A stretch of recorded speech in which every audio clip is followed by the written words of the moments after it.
ઘરની રમતિયાળ અને ખમીરવાળી જમીનની મોંઘી મોલા તેવા બે કદાવર નરની આ વાત. જય અને વીરુ જન્મ્યા ત્યાંથી ભેગા ને ભેગા. એકની પૂંછડી પૂરી થાય ને બીજાની કહેવાળી શરૂ થાય એમ હંમેશા આગળ ને પાછળ એકબીજાની હારે ને હારે. જો ગીર અયોધ્યા હોય તો જય અને વીરુ ત્યાંના રામ ને લક્ષ્મણ. બંનેના રૂપ અત્યંત વિકરાળ અને ઘટાદાર કેશવાળીના માલિક.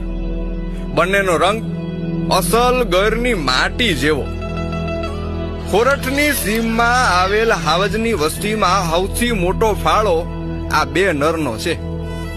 એક દીમાં 30 થી 40 કિલોમીટરનો પ્રવાસ ખેડી શકે એવા આ નર શિકાર કરવા ભેળા જાય અને એક મારણ કરતો હોય ત્યારે બીજો સિંહ બાળની રખેવાળી કરે. ઘરનું અસલ રાજ પરિવાર જ જોઈ લે.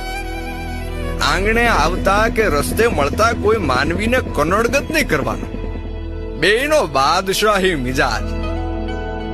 આમ તો ગીરમાં કેટલાય ફેરું થઈ ગયા, પણ જય અને વીરુનો પ્રેમ, એમની અખૂટ શક્તિ, એમનો વિશાળ પરિવાર, એમનું વિકરાળ રૂપ અને ખાસ કરીને એમની ઉપસ્થિતિની ઉર્જા ક્યાંય ન જોયેલી, ક્યારેય ન બનેલી.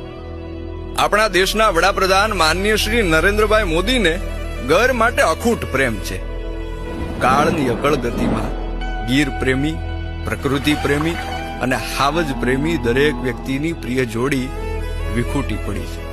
ગર પંથકની માલિપા દંત કથા બની ગયેલી જયવીરુની જોડીના ગીતો આજે ગવાય છે.